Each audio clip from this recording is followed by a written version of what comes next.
नमस्कार, मैं हूं शिशिर और आप देख रहे हैं खबर हिंदुस्तान। आज लखनऊ पश्चिम से विधानसभा के निर्दलीय प्रत्याशी विनय शुक्ला जी मेरे साथ हैं। आइए उनसे जानते हैं उत्तर प्रदेश में शिक्षा की व्यवस्था और उसकी दुर्दशा पर इनका अपना कोई दृष्टिकोण है, कैसे उस शिक्षा को ये परिवर्तित करना चाहते हैं, क्या इनका दृष्टिकोण है। आइए जानते हैं। विनय शुक्ला जी से बात करेंगे। इनके क्षेत्र में इनकी राजनीतिक परख सोच किस तरीके से ये चुनाव में प्रयास कर रहे हैं, क्या इनके एजेंडे में स्पेशल है। विनय जी बताइए। नमस्कार शर्मा जी, आपका बहुत बहुत धन्यवाद। आपने हमारे लिए दोबारा टाइम निकाला। जो पिछली बार हमारी आपकी चर्चा हुई थी उसका व्यापक प्रचार प्रसार किया गया और हमने शिक्षा को लेकर के कमेंट किया था कि शिक्षा व्यवस्था में सुधार किया जाएगा, मार्कशीट नहीं मिलेगी, ज्ञान मिलेगा, रोजगार मिलेगा।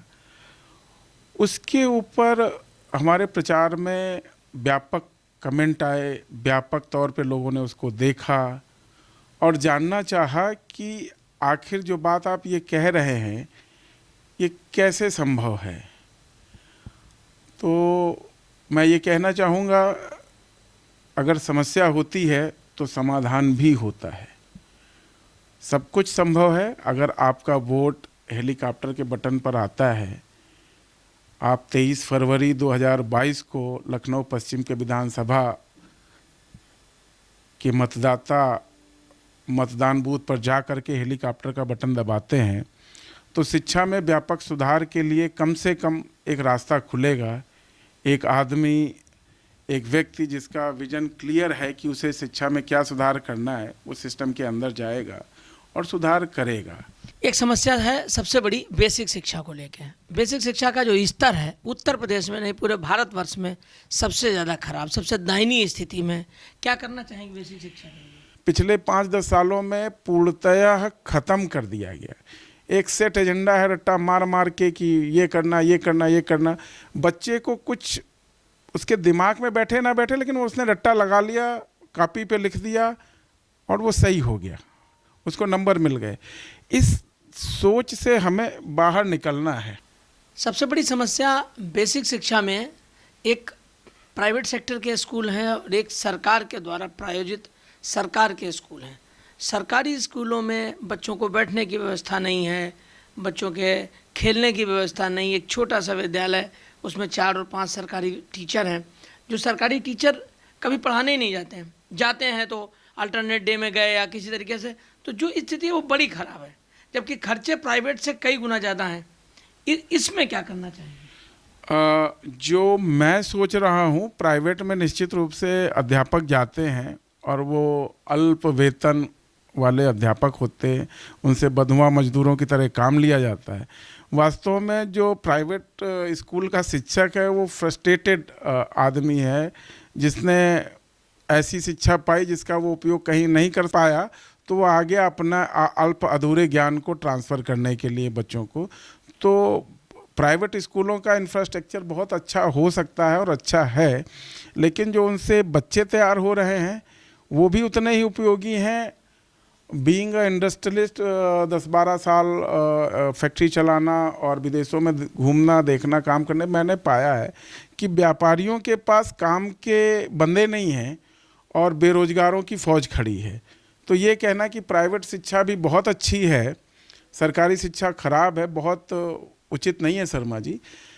सरकारी में भी सुधार की ज़रूरत है, प्राइवेट में भी सुधार की ज़रूरत है। शिक्षा कुछ इस तरीके से बनाई जाए, प्राइमरी और बेसिक की, कि जो आज विद्यालयी शिक्षा है ना, उसको पूरी तरह आप ऑटोमेट कर दीजिए। 100% ऑनलाइन हो ही गया है, लेकिन अभी का ऑनलाइन मैनुअल है। एक टीचर पढ़ाता है, बच्चा पढ़ता है, रिस्पॉन्स करता है, फिर टीचर ही असेसमेंट करता है। आर्टिफिशियल इंटेलिजेंस का ज़माना है। 7 साल तक बच्चे को घर पे रखिए, उसका नैसर्गिक विकास होने दीजिए। 7 साल बाद उसको कंप्यूटर, लैपटॉप, मोबाइल जैसी आपकी क्षमता है, जैसा हमारी सरकार सहयोग करे, अगर क्षमता नहीं है तो उन बच्चों को दिया जाए और ऐसा कैरिकुलम बनाया जाए कि बच्चे उसको स्वतः अपनी मर्जी का चुने। 8-10 कोर्स जैसा हमारे बेसिक शिक्षा अधिकारी डिजाइन करें, बच्चे अपनी मर्जी का चुनें, उसको पढ़ें और हर चैप्टर के बाद उनका असेसमेंट हो, उनके नंबर मिलें, जब वो पास हो जाएं तब अगले चैप्टर पे जाएं, और हर महीने उनकी एक मार्कशीट सेल्फ डेवलप हो, और महीने के आखिरी में वो विद्यालय जाएं और वहाँ पे उनका जो नेचुरल टीचर है वो असेसमेंट करके उनको आगे बढ़ा दें। यानी कि 80% नंबर जो है वो सेल्फ स्वाध्याय के हों, सेल्फ असेसमेंट के हों, 20% मैनुअल हस्तक्षेप हो जो हमारे टीचर हैं, जो चाहे सरकारी टीचर हैं चाहे प्राइवेट टीचर हैं, देखें। अब बात आई कि इतना बड़ा इंफ्रास्ट्रक्चर प्राइवेट का खड़ा है, सरकारी की खड़ा है, उसका उपयोग नहीं हो रहा, उसका वास्तविक उपयोग हो। हमारे टीचर बहुत ही बुद्धिमान हैं, चाहे वो प्राइवेट सेक्टर के हों चाहे सरकारी के हों, तो जो बच्चे ये पढ़ के जाएं उसका प्रायोगिक ज्ञान विद्यालयों में उनको दिया जाए। सबसे बड़ा एक सवाल यह है कि ये तो बेसिक शिक्षा की बात हुई, माध्यमिक शिक्षा, जहाँ आज का जो छात्र है वो चाहता है कि हमें नकल मिले और नकल से हम अच्छी सी डिग्री हाई स्कूल इंटरमीडिएट की पास करके पहुँचें और हमें गवर्नमेंट से जॉब मिले। जब आप नकल करके पास करके आएंगे तो गवर्नमेंट से जॉब कैसे मिलेगा, ये एक बड़ी समस्या है, जबकि सरकार के पास बड़ा बजट है। आपकी बात एकदम सही है। सारी की सारी सोच, सारा का सारा एजुकेशन सिस्टम दयनीय तौर पर सिर्फ गवर्नमेंट सिस्टम में काम करने के लिए तैयार होता है। गवर्नमेंट में सिस्टम में काम करने के लिए तैयार किया जाता है, इसमें विद्यार्थी का कोई दोष नहीं है। आप विद्यार्थी को जैसा माहौल दोगे वो वैसा सोचेगा, वैसा करेगा। टेक्नोलॉजी का ज़माना है, आर्टिफिशियल इंटेलिजेंस का आप यूज़ कीजिए। मैं तो ये कहता हूँ कि अगर आप हर चैप्टर के बाद उसका इम्तहान ले रहे हैं, उसके नंबर रिकॉर्ड कर रहे हैं, तो कर लेने दो, नकल ही कर लेने दो। आज की स्थिति क्या है शर्मा जी, ना टीचर को कुछ पता है ना स्टूडेंट को कुछ पता है, दोनों ही दिशा विहीन कहीं किसी नाव की तरफ चले जा रहे हैं कि कहीं कुछ मिल जाए। कर लिया एमएससी से केमिस्ट्री से और स्वीपर की नौकरी निकली सरकारी संविदा पे, तो उसका फार्म भरे बैठा है। तो ये जो दिशाहीन काम है ना, इसको मैं ख़त्म करने की बात कर रहा हूँ। आप वास्तव में पढ़िए, 5 पेज पढ़ के डिग्री नंबर लेने की व्यवस्था गलत है।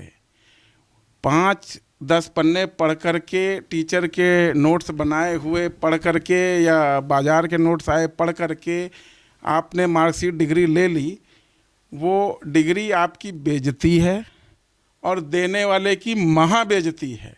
जो इशू कर रही जो यूनिवर्सिटी, उन यूनिवर्सिटियों को डूब के मर जाना चाहिए, उस कागज़ों के बंडल में बैठ के खुद को आग लगा लेनी चाहिए कि हम LLB की डिग्री दे रहे हैं और उसे यही नहीं पता है कि आईपीसी में सेक्शन 302 क्या होता है। LLB पास कर गया। उससे भी दयनीय स्थिति है, स्टूडेंट आते हैं बैंकों में, बैंक में अपने अकाउंट नहीं खोल पाते हैं, डिमांड ड्राफ्ट का फॉर्म नहीं भर पाते हैं, BCom कर लिया, MCom कर लिया। प्रायोगिक नहीं है, प्रायोगिक करना है। आर्टिफिशियल इंटेलिजेंस का यूज़ करके जो भी कंटेंट आप आज पढ़ा रहे हैं, मैं ये नहीं कहता बेकार है, बहुत ही उपयोगी है। उसको आप आर्टिफिशियल इंटेलिजेंस के थ्रू ऑटोमाइज कीजिए। कोर्स कंटेंट में टीचर के एक्सप्रेशंस हो, टीचर पढ़ाए, इंस्टेंट जो पढ़ाए उसका इम्तहान लीजिए, उसके नंबर अलॉट कीजिए और ये सिर्फ ऑटोमेटिक होगा। इसलिए किसी आदमी पे बोझ नहीं जा रहा है कि रोज़ उसकी मार्कशीट बनानी है। उसने एक चैप्टर पढ़ा, उसकी मार्कशीट बन गई, फिर उसने अगला चैप्टर पढ़ा, उसकी मार्कशीट बन गई।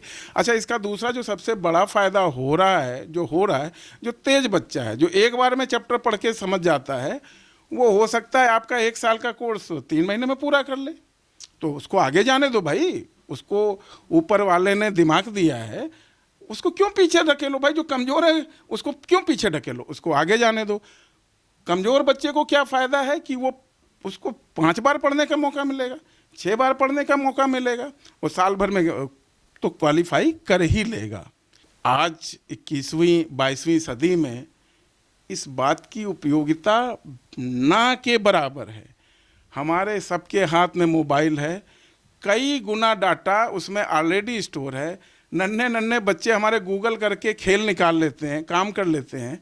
तो वो हमारा जो सरकारी डाटा है, जिसके निर्णय GO है फलाना धमाका, अगर उनको ट्रेनिंग दी जाएगी तो वो आसानी से निकाल लेंगे और वो सरकारी सिस्टम में अच्छे से फिट हो जाएंगे। उसके लिए उनको गधा बनाने की ज़रूरत नहीं है। एक बहुत बड़ा सवाल, जब हम बात करते हैं बेसिक शिक्षा की, जब हम बात करते हैं माध्यमिक शिक्षा की, सरकारी शिक्षा की, तो हम इन दोनों विभागों को बहुत निम्न स्तर का पाते हैं। जब हम उच्च शिक्षा में जाते हैं, उच्च शिक्षा में IIM है, IIT है और हमारे यूनिवर्सिटी हैं जो गवर्नमेंट यूनिवर्सिटी हैं, वहाँ की शिक्षा जो है वो टॉप क्लास की है। क्या कारण है कि बेसिक शिक्षा और माध्यमिक शिक्षा और उच्च शिक्षा में इतना कंट्राडिक्टी क्यों है, जबकि विभाग दोनों सरकार के पास हैं, दोनों सरकारी विभाग के शिक्षक हैं, तीनों, बल्कि दोनों नहीं, बल्कि बेसिक शिक्षा का भी बात करें, माध्यमिक शिक्षा की बात करें और उच्च शिक्षा की बात करें, तीनों सरकार के ही हिस्से हैं, लेकिन तीनों हिस्सों में ये दो हिस्से कमज़ोर क्यों और वो हिस्सा क्यों?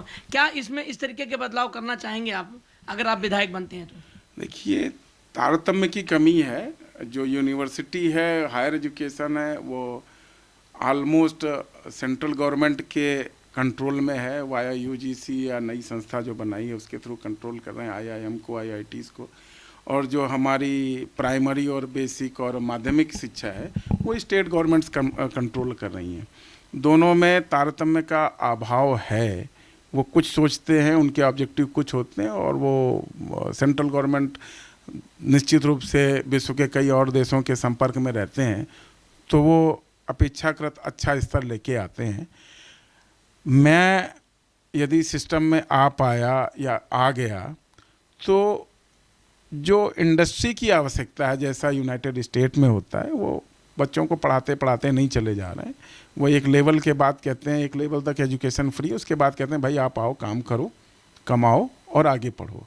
हायर एजुकेशन बड़ी महंगी है। हमारे यहाँ सारी एजुकेशन अगर आप सरकारी सिस्टम में देखो तो ऑलमोस्ट फ्री है।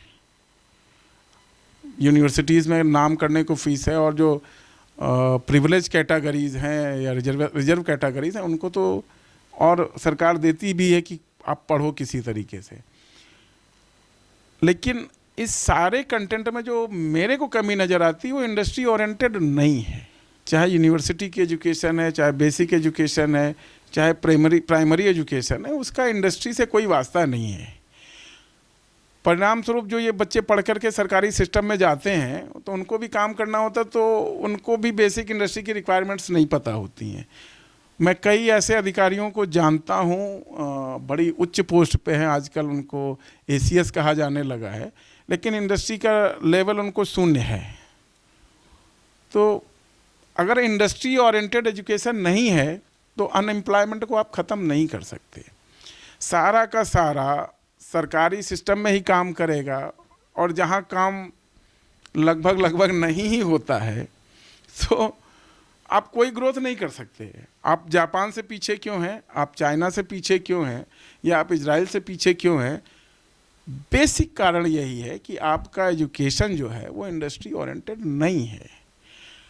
मैंने आपको शुरू में ही कहा, इंडस्ट्री का आप बच्चों को आज के दौर में आर्टिफिशियल इंटेलिजेंस के थ्रू डालिए।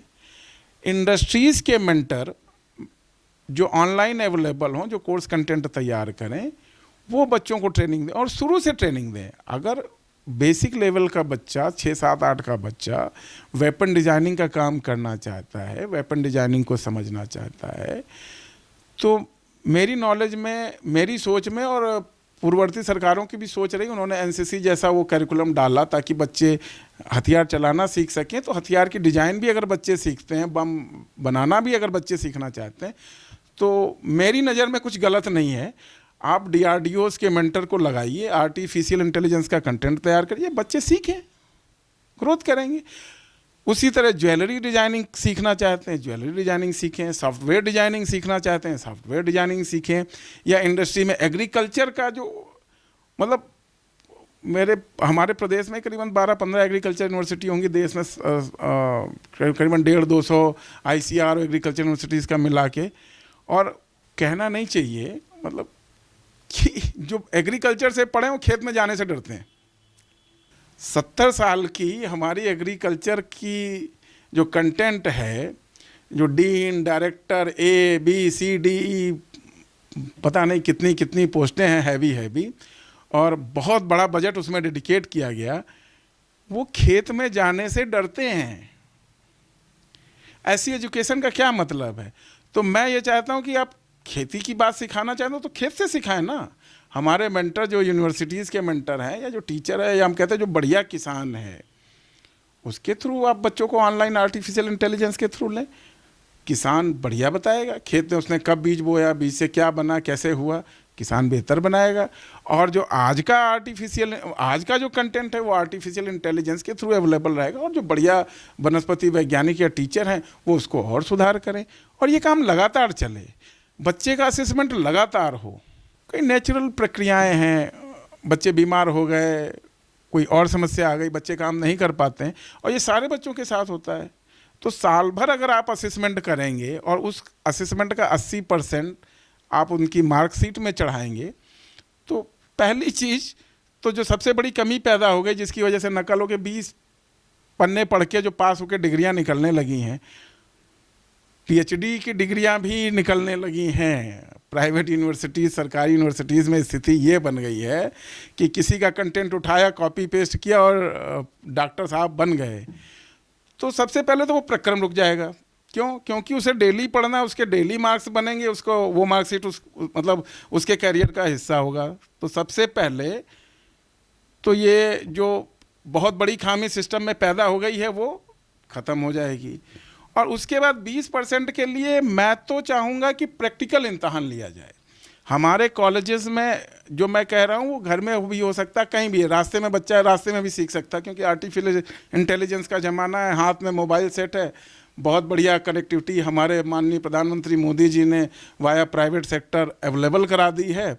भले ही हमारे BSNL को विदा कर दिया है और बेचने के लिए इच्छुक हैं, बट कनेक्टिविटी बहुत बढ़िया उपलब्ध करा दी गई है। तो बच्चा कहीं भी पढ़ सकता है, कोई ज़रूरी नहीं कि रोज़ सुबह उठ के कॉलेज भागता जाए या रात में ना पढ़े या दिन में पढ़े। तो जब रोज़ पढ़ेगा, रोज़ इम्तहान देगा, तो नकल का तो काम ख़त्म। अच्छा, पढ़ेगा तो वास्तव में उसके दिमाग में रहेगा, और डेली उसको पढ़ना है तो यकीन मानिए 365 दिन तो माँ बाप भी अपने बच्चे का इम्तहान नहीं दे सकते। कोई बाहर से कौन आके उसका इम्तहान देगा कि वो पास, कोई बाहर ही आके उसका इम्तहान देता रहेगा, वो पास हो जाएगा और उसके हाथ में फ्री की डिग्री आ जाएगी। यानी कि आज के एजुकेशन सिस्टम की सारी समस्या, सारी तकलीफ सिर्फ आर्टिफिशियल इंटेलिजेंस का यूज करके ऑनलाइन कंटेंट तैयार करने के साथ ख़त्म हो जाएंगी। ये थे लखनऊ पश्चिम विधानसभा के निर्दलीय उम्मीदवार विनय शुक्ला जी, जिनका साफ तौर पर मानना है कि अगर शिक्षा को रोजगार से जोड़ते हैं तो कक्षाओं से छात्र भी नहीं भागेंगे। शिक्षा को रोजगार से जोड़ने का सबसे बड़ा फायदा ये होगा कि जो बेरोजगारी है उसकी भी कमी आएगी, देश में प्रति व्यक्ति आय भी बढ़ेगी और लोग अच्छा जीवन जी पाएंगे। शिक्षा अगर अच्छी होती है, उसके इनके अपने सुझाव हैं। अगर प्रदेश की जनता या लखनऊ विधानसभा क्षेत्र की जो जनता है वो इनको चुन के विधानसभा भेजती है तो एक बड़ा परिवर्तन शिक्षा के क्षेत्र में ये करने वाले हैं। कैमरा पर्सन मन्ना के साथ मैं शिशिर शर्मा, खबर हिंदुस्तान।